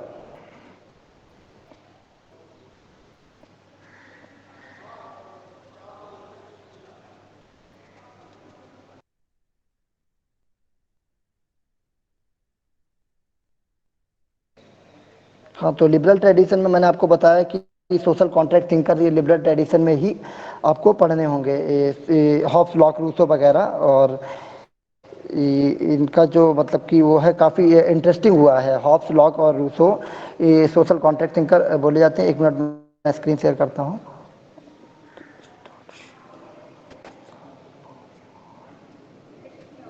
हाँ, तो सबसे पहले हम पढ़ेंगे थॉमस हॉब्स के बारे में। हॉब्स का जो जन्म हुआ था वो 1588 में हुआ था और 1679 में उसकी डेथ हो गई थी। ये एक ब्रिटिश फिलोसफर था और ऑक्सफोर्ड यूनिवर्सिटी में इसकी जो इसने जो स्टडी की थी वो ऑक्सफोर्ड यूनिवर्सिटी में की थी और 1608 में वो ट्यूटर बन गया था। जो सन था अर्ल ऑफ देवोनशायर का, उसका ट्यूटर बन गया था 1608 में, यानी कि 20 ईयर की एज में। फिर 1610 से 1615 के बीच में ही कंपनी जो उसका पपिल था, यानी कि जो अर्ल ऑफ देवोनशायर का जो सन था, ही accompanied his pupil William Cavendish on a European tour where he had an opportunity to, हाँ, वहाँ पर अपने पपिल के साथ गया था और जहाँ पर वो गैलीलियो से मिला था। ठीक है, तो मतलब कि इसकी इसने सोसाइटी के बारे में क्या बताया है, इसने बताया जो सोसाइटी थी वो पूरी तरीके से हिंसा वहाँ पे फैली हुई थी और लोग एक ही प्रिंसिपल में बिलीव करते थे कि टू के मतलब कि जिसे आप लोग खा पाओ उसे खा जाओ, जिसे मार पाओ मार जाओ, जो छीन पाओ वो छीन लो। ठीक है, तो ये मतलब पूरी तरीके से चाओस था और कुछ समझ नहीं आ रहा था कि क्या किया जाए। तो फिर इसके बाद लोग एक जगह पर मतलब जैसा कि इसने बताया कि फिर इसके बाद लोग एक जगह पर इकट्ठा हुए और उस चाव से बाहर निकलने के लिए उन्होंने एक कॉन्ट्रैक्ट किया और मतलब फिर इसके बाद लोग कॉन्ट्रैक्ट में आए और उस तरीके का चाव जो है वो ख़त्म हुआ। और एक इसी मतलब कि वो ऐसी सोसाइटी में रहता, मतलब कि उसका जन्म हुआ था, छोटे से बड़ा हुआ था, तो उसे को देखकर उसने एक फेमस कोट दिया था जिसमें ये कहा था कि fear and I were twins and were ever thereafter inseparable. मतलब कि फियर एंड मतलब कि मैं और जो फियर होता है, भय होता है, वो उनका जन्म एक साथ हुआ था, वो जुड़वा थे। ठीक है, तो ये स्टेटमेंट उसी का आप लोग थोड़ा सा ध्यान में रखिएगा। और वो जो इंडिविजुअलिज्म है उसका अर्ली एक्सपोनेंट है ये थॉमस हॉब्स। ठीक है, इसके बाद वो मोनार्की के सपोर्ट में था और इसके बाद he was in favour of monarchy but he didn't endorse the prevalent theory of divine rights. जो डिवाइन राइट्स की प्रिविलेंट थ्योरी थे उसका उसने जो था सपोर्ट नहीं किया था। आगे मैंने ये इन्फॉर्मेशन के तौर पे लिख दिया है कि जो डिवाइन थ्योरी ऑफ राइट्स थी वो रॉबर्ट फिल्मर ने दी थी। ठीक है, मेरे पास कुछ नोट्स ऐसे हैं जिसमें लिखी हुई हैं कि कौन सी थ्योरी किसने दी है या कौन सा प्रिंसिपल किसने दिया है, वो आप लोगों से मैं ग्रुप में शेयर कर दूंगा तो आप लोगों को आसानी रहेगी। लाइक कई सारे मैंने लास्ट 10 ईयर के प्रीवियस ईयर क्वेश्चन जो नेट के होते हैं और बाकी सारी यूनिवर्सिटीज़ के जो प्रीवियस ईयर क्वेश्चन पेपर होते हैं उनसे पढ़ के मैंने बनाया था। तो मुझे जहाँ से जितनी थ्योरीज मिल गई उसमें लगभग 150 या 200 करीब थ्योरी होंगी, मतलब मुझे नहीं याद है, 100-125 तो होंगी। तो आपकी काफ़ी यूज होने वाली हैं। लाइक पेपर में एग्जाम से पूछ देते हैं कि ये थ्योरी किसने दी, तो आप लोग उसे याद कर लेंगे तो आपका अच्छे से काम चल जाएगा। ठीक है, आगे पढ़ रहे थे in order to understand human nature he turn the method of natural science. ठीक है, ये वही चीज़ है जो मैंने आपको बताया। देखो नेचुरल इक्वालिटी, इसने एक पॉइंट और है, इसने नेचुरल इक्वालिटी की बात की है, लेकिन वो नेचुरल इक्वालिटी कैसे होगी, मतलब कि जो इक्वालिटी होगी वो कैसी होगी। उसने ये बताया कि वो जो स्टेट ऑफ नेचर होगा उसमें सभी लोग, सभी के पास इक्वल राइट होगा, वो सभी एक दूसरे को मार पीट सकते हैं, सभी एक दूसरे की प्रॉपर्टी को सीज कर सकते हैं, छीन सकते हैं। तो इस तरीके से सभी इक्वल हुए ना, तो इसी को बेस बना के उसने कहा है कि नेचुरल इक्वलिटी थी। ठीक है, और वो एब्सोल्यूट सॉवरेंटी का सपोर्टर था। और ठीक है, इंफॉर्मेशन के तौर पे मैंने लिख दिया था कि idea of sovereignty was introduced by Jean Bodin. ठीक है, ये स्टेट ऑफ नेचर कैसा मैं आपको बता चुका हूँ कि वहाँ पर सब एक दूसरे को मारने पीटने के लिए घूम रहे थे, जो छिना पा सकते थे वो उसे छिनाने के लिए घूम रहे, छीन पाने के लिए घूम रहे।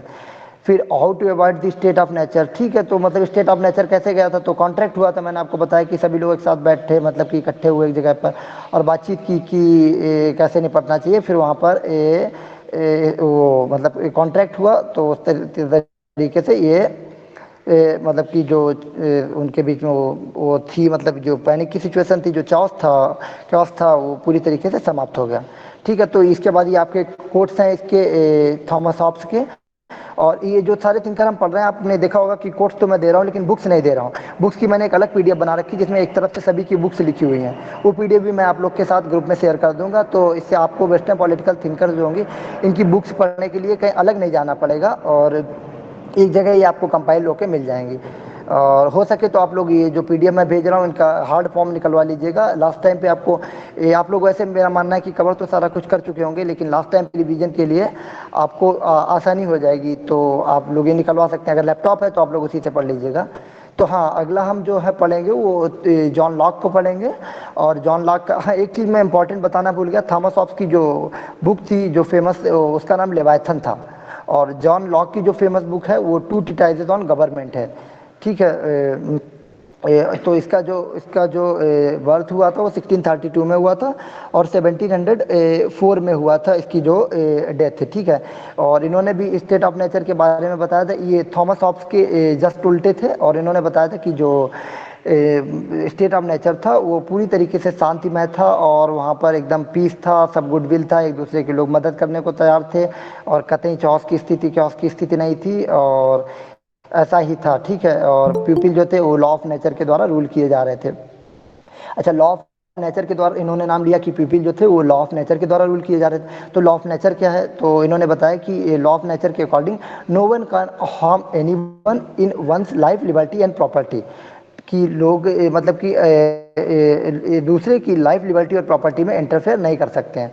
और इसके बाद नेचुरल राइट है, तो everyone has the right to, ये पूछा जाता है अक्सर, मैंने कई जगह पे देखा है कि लाइफ, लिबर्टी और प्रॉपर्टी का सपोर्ट किसने किया, तो जॉन लॉक ने किया। यही पूछा जा सकता है कि जॉन लॉक ने किन राइट्स के बारे में बात की है, तो लाइफ, लिबर्टी और प्रॉपर्टी, ठीक है। फिर इसके बाद आगे है कि ठीक है,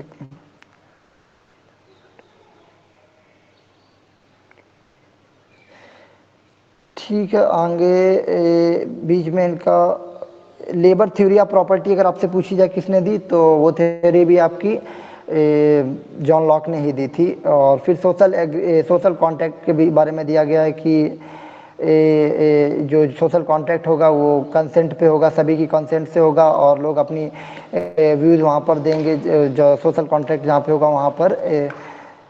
और ठीक है, जो गवर्नमेंट होगी वो लाइफ, लिबर्टी और प्रॉपर्टी को बचाने के लिए स्टेप्स लेगी, ठीक है। आगे ठीक है, doctrine of consent. Sir please tell us about right sir. Hobbes, Locke and Rousseau से तीनों ने सोशल कॉन्ट्रैक्ट थ्योरी तो दिया था सर, पर इन्होंने कौन से राइट को सपोर्ट किया और कौन से राइट को अपोज किया था? देखो, कल मैं क्वेश्चन एक ग्रुप में क्वेश्चन देख रहा था, तो उसमें ये पूछा गया था कि हॉब्स ने किन राइट को सपोर्ट किया है, ठीक है। और देखो, लॉक का तो एकदम क्लियर सीन है कि इसने लाइफ, लिबर्टी और प्रॉपर्टी को सपोर्ट किया है, ठीक है।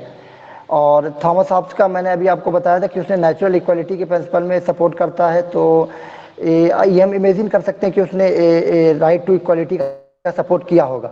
लेकिन चूंकि ऐसी सोसाइटी ही थी जहाँ पर कोई था ही नहीं, और वहाँ पर क्योस की स्थिति थी, सब मारने पीटने को तैयार थे। इक्वालिटी तो वहाँ थी, लेकिन किस फॉर्म में थी इक्वालिटी, मैंने आपको बताया। तो हम ये मान सकते हैं कि वहाँ पे जो राइट थे वो अनडिटरमाइंड थे, निर्धारित नहीं थे कि कौन कौन से थे। और कोई राइट वैसे थे ही नहीं, क्योंकि ऐसी सोसाइटी में जहाँ पर पूरी तरीके आप कहने को, आप प्रेजेंट डे में अफगानिस्तान चले जाइए, कहने को तो वहाँ पे राइट होंगे, लेकिन क्या आपको लगता है कि वहाँ पे मतलब कि लोग अपने आप को सेफ, आज को जो कंडीशन है मैं नहीं कह सकता, जिस दिन तालिबान ने वहाँ पे इंटर किया था तो लोग काफ़ी भय में थे। तो उसी तरीके की कुछ सिचुएशन जो थी उस समय हॉब्स के उसमें थी। तो राइट जो होंगे, लेकिन उसमें दो ऑप्शन, मैं कल वाले क्वेश्चन, अगर आप ग्रुप में हो तो एक क्वेश्चन था कल वाला, तो उसमें दो ऑप्शन में मैं कंफ्यूज हो रहा था। एक क्वेश्चन जो था ये नो राइट्स वाला था एक ऑप्शन, और एक ऑप्शन ये था कि डिटरमाइन नहीं थे राइट। तो मेरा ये मानना होगा कि मैंने वहाँ पे बताया था कि नो राइट्स, लेकिन वहाँ पे ये मुझे लगता है कि डिटरमाइन नहीं राइट, क्योंकि जब कोई वहाँ पे अथॉरिटी ही नहीं है, मतलब कि कोई है ही नहीं ऊपर, तो राइट को संभालेगा कौन कौन। अगर किसी के राइट का हनन हो रहा है तो उसके लिए आप कहाँ जाएंगे, तो अनडिटरमाइन कर सकते हैं। और बाकी रूसो ने क्या किया वो हम आगे रूसो पढ़ेंगे तो फिर बताते हैं, ठीक है। सर इसका बेस्ट एक्सप्लेनेशन ओपी गावा की पॉलिटिकल थ्योरी में दिया सर, पेज नंबर 248 पर। इसमें एक्सप्लेन किया हुआ rights in the state of nature and which all rights these three thinkers propagate. दिया होगा, मैंने पॉलिटिकल थ्योरी जो थी राजीव भार्गव से कवर की थी। तो आप लोग वैसे भी लास्ट स्टेज पे आ गए, 8-10 दिन या 15 दिन बचे हुए हैं, तो एक रिवीजन के तौर पे हम आपको मतलब कि लेक्चर दे रहे हैं। तो आप लोगों को तो ज़्यादातर आप लोगों ने कवर ही कर लिया होगा। एक नोट्स हम आपको प्रोवाइड करा देंगे। 2 घंटे में क्या क्लास होती है सबको पता, 2 घंटे में वेस्टर्न पॉलिटिकल थॉट की क्लास नहीं होती है, लेकिन एक नोट्स हम आपको बता दे रहे हैं, आपको एक आइडिया मिल जाएगा कैसे आपको करना है। एक शॉर्ट नोट्स मिल जाएंगे तो लास्ट टाइम पे आप पढ़ लेंगे, ठीक है। हाँ, तो हम इधर से सोशल कॉन्ट्रैक्ट ये जॉन लॉक को पढ़ रहे थे। इसमें मैंने आपको सोशल कॉन्ट्रैक्ट थिंकर ठीक है दो हो गए, और इसमें नीचे कोट्स भी इनके भी लिखे हुए हैं। कोट्स आप लोग थोड़ा सा छोटे छोटे कोट्स पे ध्यान दीजिएगा, क्योंकि कोट्स एक अनसर्टेनिटी होती है कहाँ से आ जाएगा कहाँ से नहीं आएगा, और वो आपकी थोड़ा सा लक पे भी डिपेंड करता है। लेकिन आप लोग कोशिश करिएगा कि ज़्यादा से ज़्यादा याद कर लीजिएगा। टाइम कम बचे तो मैंने कुछ हाईलाइट किए हैं, जैसे कि ये देखिए इसमें 1 2 5 6 7 इस तरीके से आप उन्हें याद कर लीजिएगा, लेकिन कोशिश करिएगा कि आप पूरे याद कर लीजिएगा, ठीक है। आगे ठीक है, इधर रूसो पे, हाँ, तो तीसरा थिंकर जो है आपका वो रूसो है। इसमें मैंने कोट्स पहले लिख दिए हैं, ठीक है। Like man is born free but everywhere he is in chance, ये एक बहुत ही फेमस मतलब स्टेटमेंट है इसका, और ये काफ़ी जगह पे आपसे पूछा जा चुका है कि ये स्टेटमेंट किसने दिया, ठीक है। ऊपर एक रूसो ने स्टार्ट करते हैं, मतलब एक पेंसिल से मैंने लिखा हुआ है कि रूसो ने बोला है कि it is not nature but iron and corn which rich people, एक minute, iron and corn which it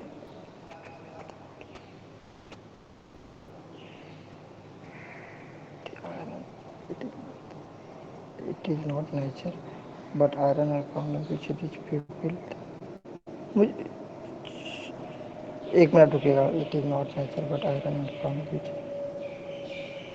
से मुझे नहीं समझ में आ रहा क्या लिखा है, लेकिन चलिए आगे हम बढ़ते हैं। जो मेन चीज़ है हमें जो कवर करना है रूसो में, तो जो रूसो था वो इक्वालिटी का और प्रोपाउंडर था, और सुपीरियरिटी ऑफ मैन का, मतलब कि जो मैन सुपीरियरिटी ऑफ मैन और इक्वालिटी का प्रोपाउंडर था, ठीक है।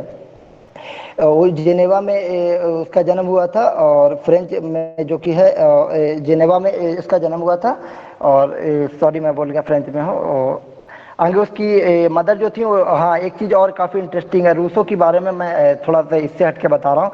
ये काफ़ी उस टाइप का इंसान था। इसकी शुरू में जहाँ जाता था सबसे बनती थी, फिर धीरे से मतलब कि मिसअंडरस्टैंडिंग होती थी, तो कहीं भी इसकी पूरी तरीके से पटरी नहीं खाती थी, और इसलिए काफ़ी अपने लाइफ टाइम में इधर उधर ही रहा था, भागा करता था, इधर जाता था उधर जाता था, मतलब कि ऐसा हुआ करता था, ठीक है।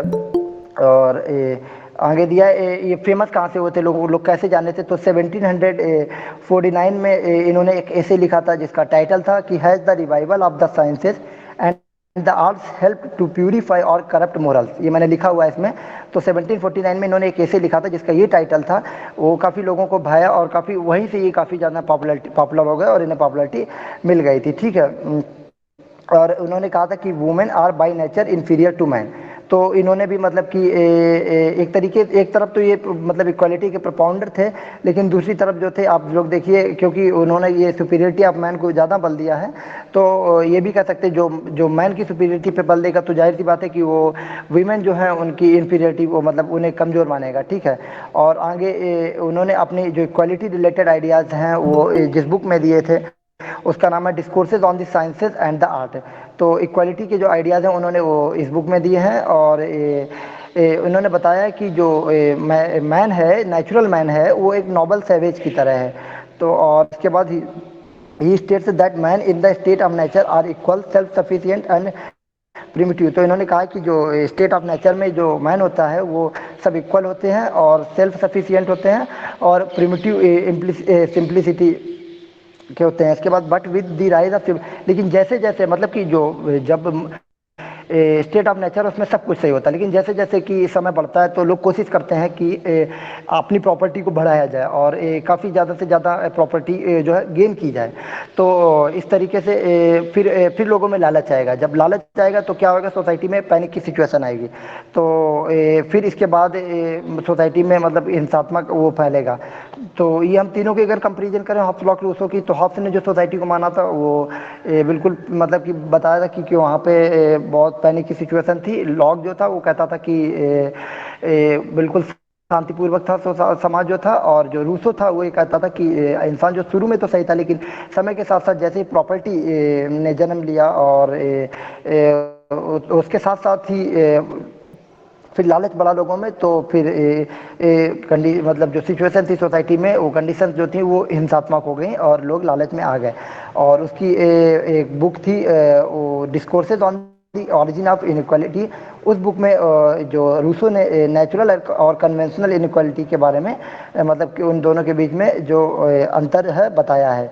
ये भी कहीं के पूछा जा चुका है कि नेचुरल इनइक्वालिटी और कन्वेंशनल इनइक्वालिटी के बीच में जो डिफरेंस है वो किसने बताया है, तो वो आपका रूसो ने बताया है नेचुरल और कन्वेंशनल इनइक्वालिटी के बीच में डिफरेंस। ठीक है, आगे से बढ़ेंगे तो ह्यूमन कंडीशन कैसी, हाँ तो अब फिर इसमें भी यही हुआ था कि जब प्रॉपर्टी बढ़ी तो लोगों में ये लालच बढ़ा, जैसे ही लालच बढ़ा लोगों में तो फिर वहाँ पे पैनिक सिचुएशन आई। जब पैनिक सिचुएशन आई तो फिर लोगों ने फिर उसके बारे में सोचा कि वो किया जाए सोशल कॉन्ट्रैक्ट। तो सोशल कॉन्ट्रैक्ट में कैसी कंडीशन थी, मतलब स्टेट ऑफ नेचर में कैसी फिर कॉन्ट्रैक्ट हुआ और सिचुएशन ठीक है, नॉर्मल हो गई। फिर इसके बाद ये था कि स्टेट ऑफ नेचर और सिविल सोसाइटी में क्या अंतर है, इस टाइप के डिफरेंस जो है वो कभी कभी थोड़ा सा कॉन्सेप्ट क्लैरिटी के लिए आप लोग देख लीजिए कि जो स्टेट ऑफ नेचर था उसमें सिविल सोसाइटी बेसिकली जो सोशल कॉन्ट्रैक्ट हो गया था उसके बाद की जो कंडीशन थी वो थी। तो स्टेट ऑफ नेचर जो था उसमें स्मॉल पॉपुलेशन थी और सिविल सोसाइटी में जो पॉपुलेशन ज़्यादा बढ़ गई थी। और स्टेट ऑफ नेचर था उसमें जो एबंडेंस नेचुरल रिसोर्सेज थे और इसी वजह से वहाँ पे ऐसी पैनिक की सिचुएशन नहीं थी। लेकिन जैसे सिविल सोसाइटी आई तो उसमें मतलब कि रिसोर्सेज जो थे वो कम पड़ने लगे, पॉपुलेशन बढ़ी तो रिसोर्सेज कम हुए और लोगों में मतलब कि पैनिक की सिचुएशन आ गई। ठीक है, वही था कि स्टेट ऑफ नेचर में नेचुरल इनइक्वालिटी थी और इसमें एक मिनट रुकेगा, थोड़ा सा पीछे से डाउट हो गया। नेचुरल इक्वालिटी, हाँ क्या हो रहा है,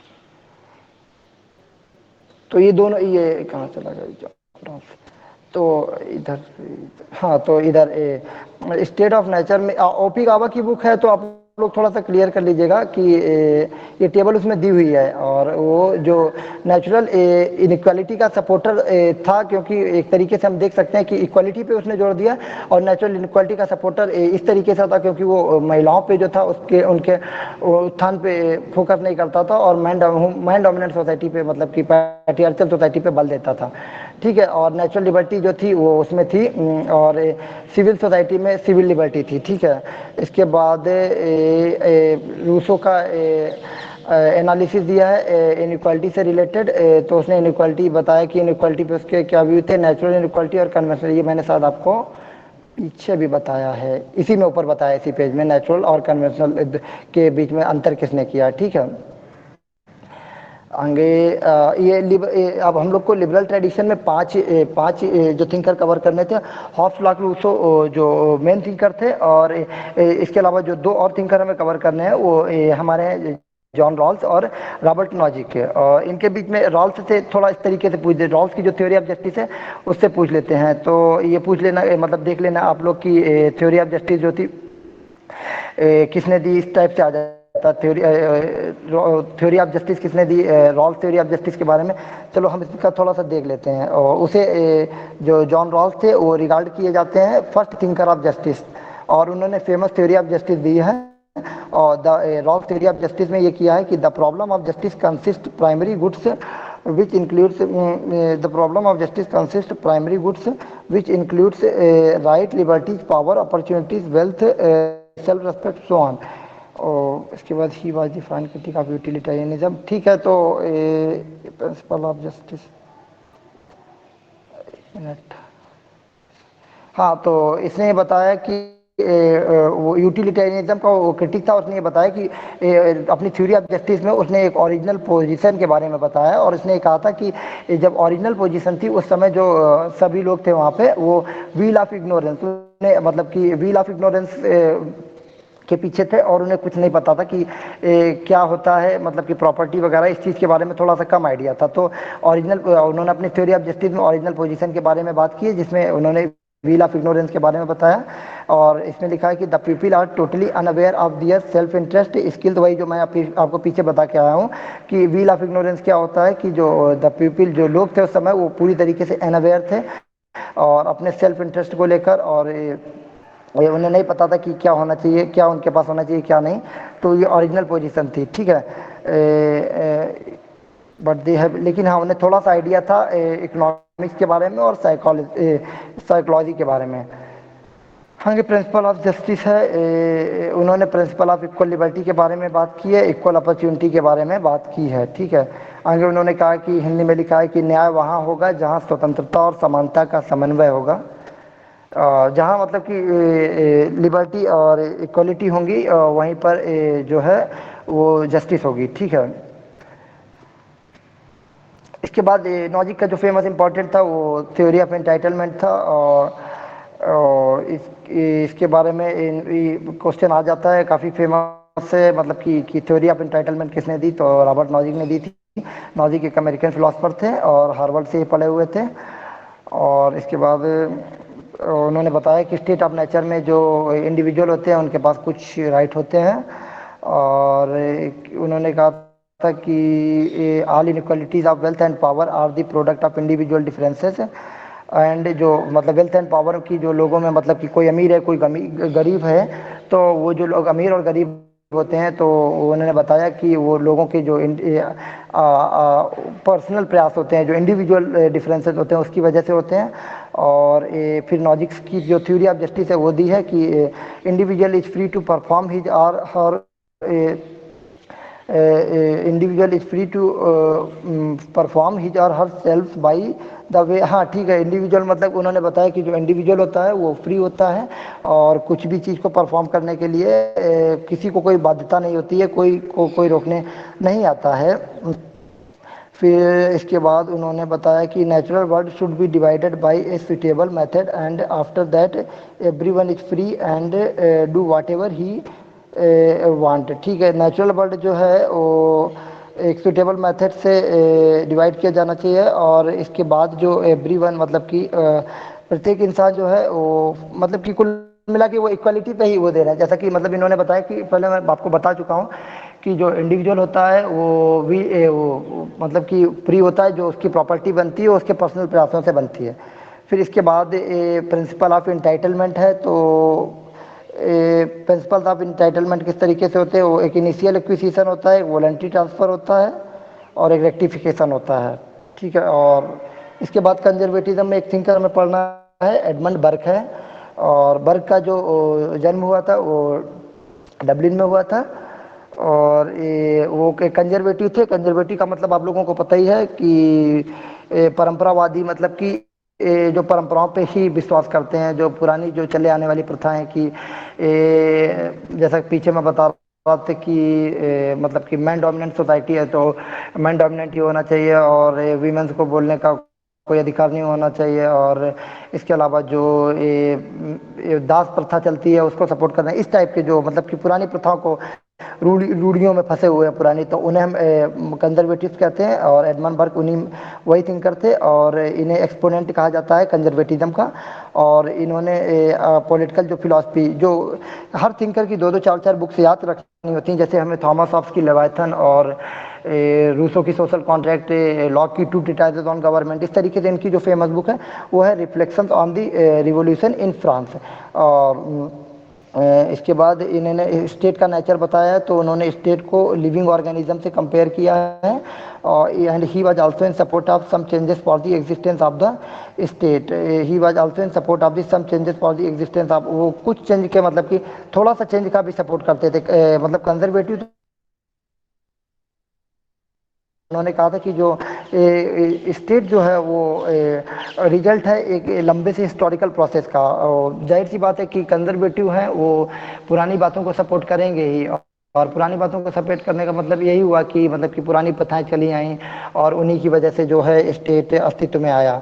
और ये एक इम्पॉर्टेंट पॉइंट इनमें नोट करने लायक ये है कि वो सोशल कॉन्ट्रैक्ट जो थ्योरी थी उसके अगेंस्ट थे। He was against the social contract theory, and he did not rely on individuals wisdom, और वो इंडिविजुअल की विजडम में कम भरोसा रखते थे। जाहिर सी बात है कि जो कंजर्वेटिव होगा वो इंडिविजुअल की विजडम में कम भरोसा रखेगा, क्योंकि अगर वो इंडिविजुअल की विजडम में ही भरोसा रखने लगेगा और विवेक के अनुसार चलने लगेगा, मतलब कि वो उसके विवेक को फॉलो करने लगेगा या एक्सेप्ट करने लगेगा, तो फिर वो कंजर्वेटिव क्यों रहा। कंजर्वेटिव का मतलब ही ये होता है कि पुरानी परंपराओं में फंसे हुए और विवेक या बुद्धि से काम नहीं लेना। He was the critic of liberalism, वो लिबरलिज्म का जो था वो क्रिटिक था, because he was in support of common good then he was in critique of liberalism because he was in support of common good than individual good. वो common good पे ज़्यादा जोर देता था और इंडिविजुअल गुड पे मतलब कि प्राइवेट कैंडिडेट की जो उस पे मतलब गुड पे मतलब भलाई पे कम बल देता था और कॉमन गुड पे ज़्यादा बल देता था. और he was indirectly critic of rights, और वो अधिकारों का भी विरोधी था. अधिकारों का विरोधी होगा ही, क्योंकि जो कैंडिडेट कंजर्वेटिव होगा वो क्यों ही जाएगा सोसाइटी में मतलब कि अधिकार वो उस टाइप के राइट का सपोर्ट करेगा कि जो कंजर्वेटिज्म से प्रभावित होंगे, लेकिन जो इस तरीके के राइट होंगे जो कंजर्वेटिज्म से अलग हटेंगे कि राइट लाइक महिलाओं को राइट, महिलाएं अगर सोसाइटी में आगे जानी चाहिए, ये भी मतलब महिलाओं को राइट मिलना चाहिए, तो इस टाइप की चीज़ों को सपोर्ट करेगा. तो बेसिकली ये कंजर्वेटिव हाँ कंजर्वेटिव थिंकर था एडमंड बर्क. आगे हम पढ़ेंगे यूटिलिटेरियन थिंकर्स. यूटिलिटेरियन थिंकर्स में हम दो थिंकर्स को पढ़ेंगे, एक जेरेमी बेंथम को पढ़ेंगे और दूसरा जेएस मिल को पढ़ेंगे. ठीक है, ये ये एक पीडीएफ मैंने आप लोगों से ग्रुप में शेयर की है. एक मिनट,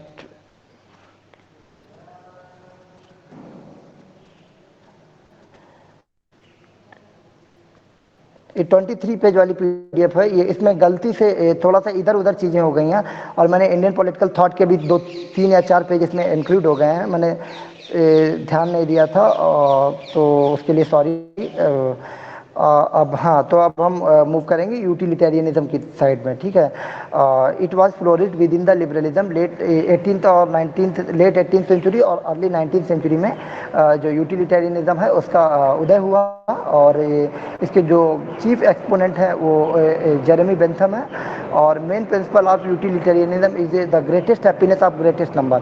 तो greatest happiness of greatest number का क्या है कि मान लीजिए कि कहीं पर बहुत सारे लोग हैं और 90 लोग चाह रहे हैं कि कुछ गलत काम कर दिया जाए और 10 लोग चाहते हैं कि वो गलत काम नहीं होना चाहिए, तो 10 लोगों पर फोकस नहीं किया जाएगा और 90 लोगों पर फोकस करके और वो काम कर दिया जाएगा. तो मतलब काम वो यूटिलिटेरियन जो है वो यूटिलिटेरियनिज्म, इसे हिंदी में उपयोगितावाद बोलते हैं. यूटिलिटेरियनिज्म जो है वो ये कहता है कि काम वो होना चाहिए जो ज़्यादा लोगों का जो जो जिसमें ज़्यादा लोग हैप्पी हो जाएं. ठीक है,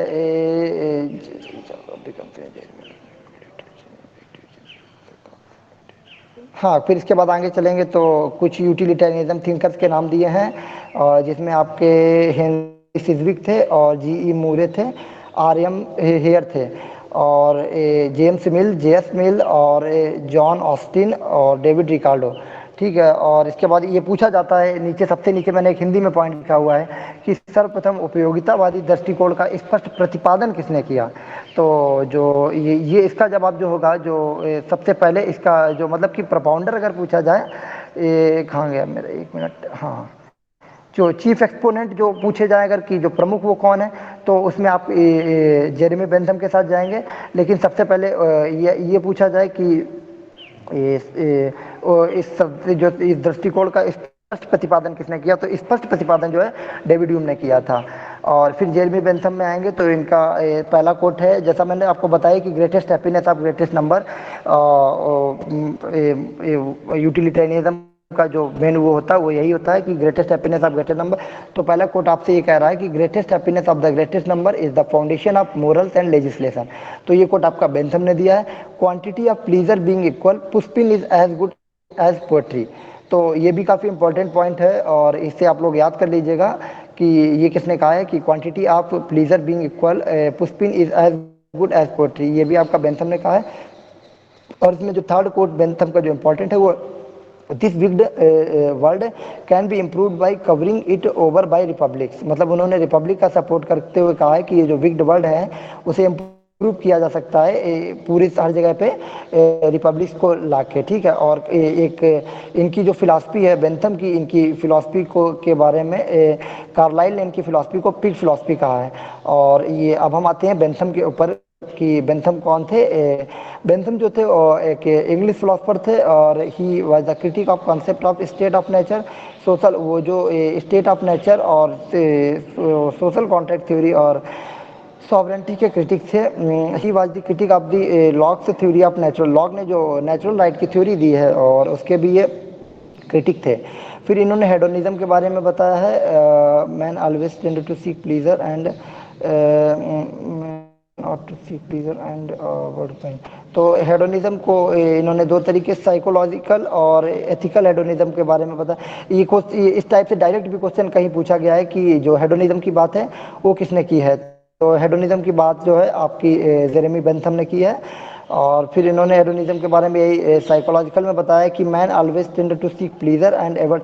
जो इंसान जो है इन्होंने बताया था कि वो हमेशा प्लीजर को टेंड करना चाहता है और जो दर्द होता है उसे टालना चाहता है। ठीक है। और इसके बाद इन्होंने 7 क्राइटेरियाज बताए हैं कि किस तरीके से प्लीजर और पेन को मतलब कि प्लीजर और पेन को मापने के जो क्राइटेरिया होते हैं वो किस तरीके से प्लीजर और पेन को मतलब कि मेज़र कर सकते हैं। और उसके लिए इन्होंने 7 जो बताए, इनको आपको इन सबके नाम याद कर लेने हैं क्योंकि एग्ज़ाम में पूछ दिया जाता है कि कौन सा इनमें से जो एक तरीका है वो कौन सा क्राइटेरिया जो है इन्होंने नहीं बताया है। और इस तरीके से यूँ आ जाता है कि आपको 50 या 5 दे देंगे, पूछ देंगे कि कौन सा है कौन सा नहीं है, और इसके बारे में मतलब कि आपको पता होना चाहिए। ठीक है। और इसके बाद ही आगे पढ़ेंगे तो पाएंगे कि ही also rejected the ideology of natural rights. इन्होंने नेचुरल राइट्स की जो आइडियोलॉजी है उसको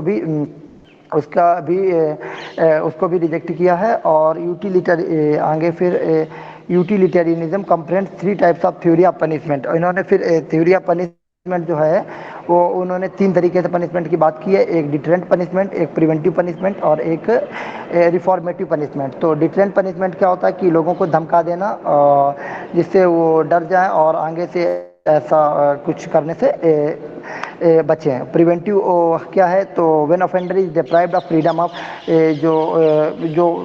जो काम जिसने मतलब जो गलती करने वाला वो होता है, जो क्रिमिनल या जो भी होता है जिसे मतलब कि पनिशमेंट दिया जाता है तो उसे जो है उसकी फ्रीडम जो होती है उसे छीन ले। तो जो इस तरीके का जो पनिशमेंट होता है उसकी फ्रीडम को छीन कर दिया जाता है, छीन ली जाती है, उसे प्रिवेंटिव कहेंगे। और जो तीसरा है reformative theory, when because of experience of punishment individual, जब लोग पुराने मतलब पहले में किसी को जब जो पनिशमेंट मिल चुका है उससे डर कर अपना बिहेवियर चेंज कर देते हैं तो उसे हम रिफॉर्मेटिव थ्योरी कहते हैं, रिफॉर्मेटिव थ्योरी ऑफ पनिशमेंट कहते हैं। तो यूटिलिटेरियनिज्म में और जेरेमी बेंथम ने 3 तरीके की पनिशमेंट की थ्योरी के बारे में बताया है, डिटरेंट, प्रिवेंटिव और रिफॉर्मेटिव।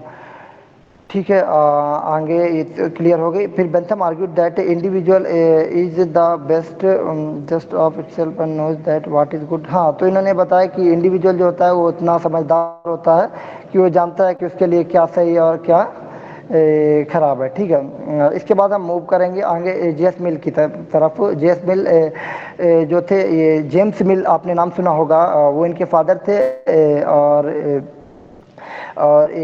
जेरेमी बेंथम के ये फॉलोअर थे। तो पूछा जा सकता है कि जो जेएस मिल थे वो किसके फॉलोअर थे या किसके पुत्र थे, ये आपको तो जानकारी, बेसिक जानकारी आइडिया होना चाहिए कि वो लगभग सभी को पता ही होगा कि ये जो जेएस मिल थे वो जेम्स मिल के सन थे और जेरेमी बेंथम के फॉलोअर थे। ठीक है। ही was the member of house of Commons and also served in east India company. और ये जो थे हाउस ऑफ कॉमन्स में इन्होंने मतलब काम भी किया था, जो ब्रिटेन में लोअर हाउस होता है और उसके मेंबर रहे थे, सॉरी, और ईस्ट इंडिया कंपनी के लिए इन्होंने काम किया था।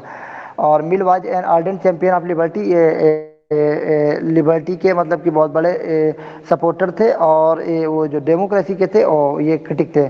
और he was the critic of democracy और he supporter and supporter of welfare state, और वेलफेयर स्टेट को ये सपोर्ट करते थे। ठीक है।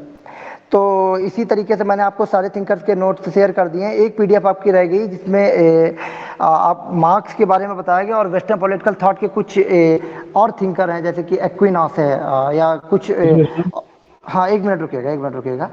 तो मैं उन्हें शेयर कर दूंगा आपसे। आपको जहाँ भी कोई दिक्कत हो मैं आपको ग्रुप में, अभी यहाँ भी नंबर पब्लिक मैं चैट में डाल दे रहा हूँ। आप लोग को कोई भी कैसा भी डाउट हो तो उस पे आप मुझे मैसेज कर दीजिएगा व्हाट्सएप पे। मुझे जब भी टाइम मिलेगा तो मैं आपको रिप्लाई कर दूंगा। हाँ शांतनु जी बताइए। Sir welfare state classical liberalism में आएगा, नियो लिबरलिज्म में आएगा, या फिर सर मॉडर्न लिबरलिज्म में आएगा, या पॉजिटिव लिबरलिज्म? एक बार फिर से आप अपना क्वेश्चन रिपीट करिएगा। सर वेलफेयर स्टेट कौन से लिबरलिज्म में आता है, क्लासिकल, नियो, या फिर मॉडर्न सर? देखो मुझे थोड़ा सा कम आइडिया है टू बी ऑनेस्ट, लेकिन मैं तुम्हारे इस क्वेश्चन का जवाब देने का कोशिश करूंगा। ठीक है, मैं आज नहीं दे पाऊंगा, तुम मेरे नंबर पे मैसेज कर दो, मैं तुम्हें क्लियर कर दूंगा। ये मैंने तुम्हें आप लोगों को बताया कि मैंने सारा कुछ 1 साल पहले पढ़ा था, तब से आज तक मैंने नहीं पढ़ पाया हूँ, तो सॉरी मैं तुम्हें रिप्लाई नहीं कर सकता, लेकिन मैं श्योर है कि तुम्हें आंसर तुम्हें कर दूंगा। ठीक है, मैं अपना नंबर पब्लिक कर दे रहा हूँ इसमें, और आप लोग बता दीजिएगा जिसका जो भी हो, मतलब कि डाउट हो। अक्षांश, ठीक है, हाँ जी कैन आई ट्राई बताइए। दिस? हाँ बिल्कुल, यू यू या यू कैन ट्राई। तो जो वेलफेयर स्टेट है ना, वो एक्चुअली जो मॉडर्न लिबरलिज्म जिसको कहते हैं, या पॉजिटिव लिबरलिज्म उसी को कहते हैं, उसी का कॉन्सेप्ट है ये।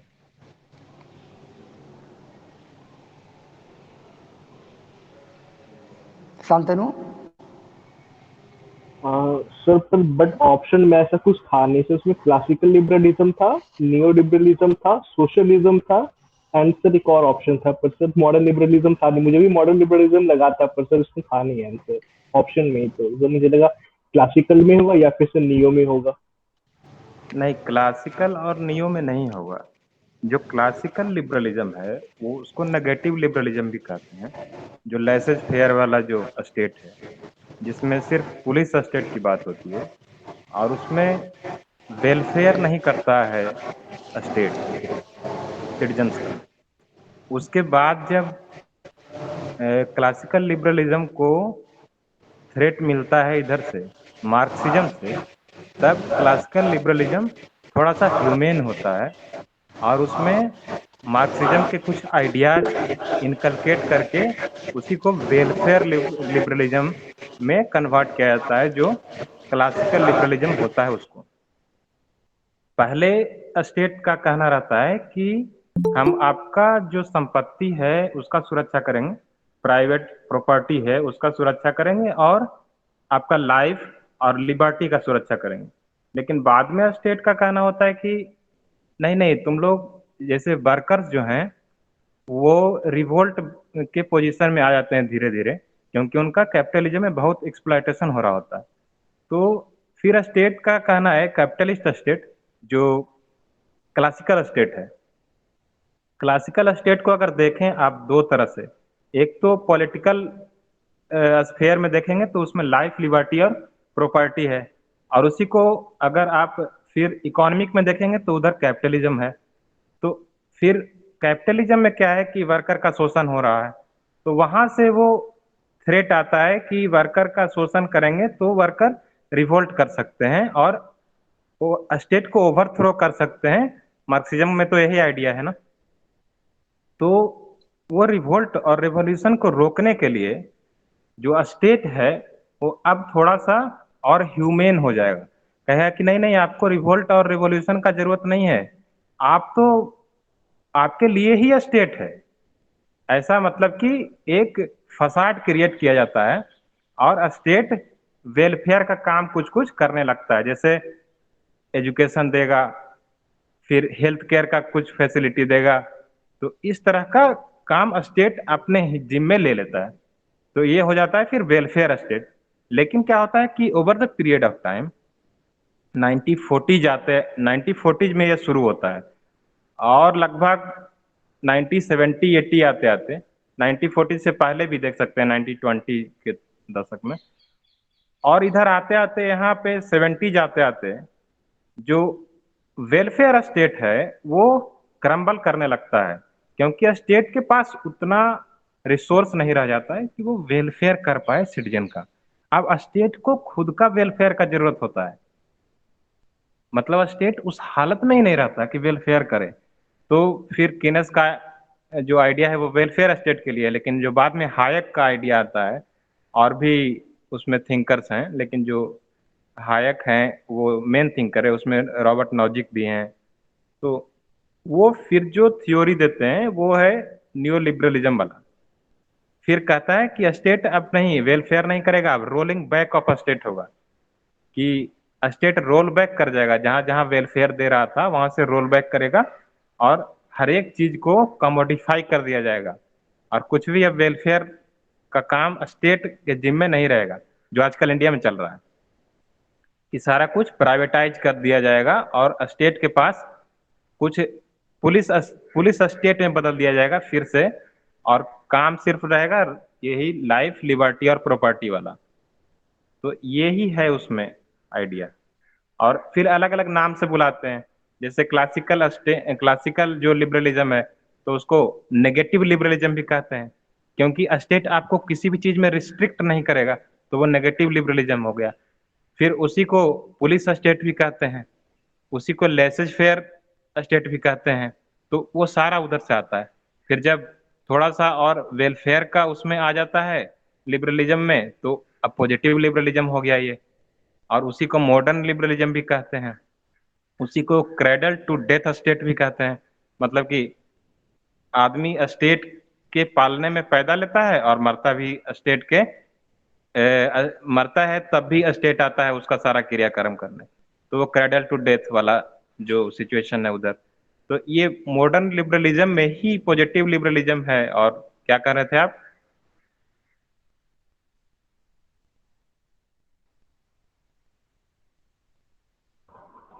आपका क्वेश्चन क्या था? वेलफेयर स्टेट किसमें जाएगा? बिकॉज उसमें हाँ, ये तो मॉडर्न फिर लिबरलिज्म, हाँ मुझे भी मॉडर्न लिबरलिज्म लगा था, क्योंकि उसमें मुझे उसके बारे में हल्का पता था, पर उसमें ऑप्शन ये दिया ही नहीं था। सोशलिज्म था, सोशलिज्म सबसे पहले वेलफेयर स्टेट के बारे में बात करता है, पर वो बेसिकली मार्क्सिज्म के बारे में ज्यादा प्रोपाउंड करता है। पर हाँ, क्लासिकल सोशलिज्म तो ब्रॉडर मतलब कि आइडिया हो गया ना, उसके अंदर में बहुत सारे आइडियाज हैं। तो हाँ, सोशलिज्म से भी आता है, जैसे डेमोक्रेटिक सोशलिज्म रहेगा तो उसको ही वेलफेयर स्टेट के तौर पे देख सकते हैं, लेकिन मार्क्सिस्ट सोशलिज्म उसमें तो अलग हो जाता है। सोशलिज्म ऐसा है कि वो बहुत जगह पे लागू हो जाता है, लेकिन वो और चौथा ऑप्शन क्या था उसमें? चौथा ऑप्शन बहुत एनआरकी टाइप था, तो उतना मुझे याद नहीं था। मतलब ये क्वेश्चन मुझे बहुत ज्यादा कंफ्यूजिंग लगा था, तो मुझे क्वेश्चन हाँ, याद तो नहीं। यही उसमें जो कॉन्सेप्ट है वो यही है, आप समझ गए होंगे।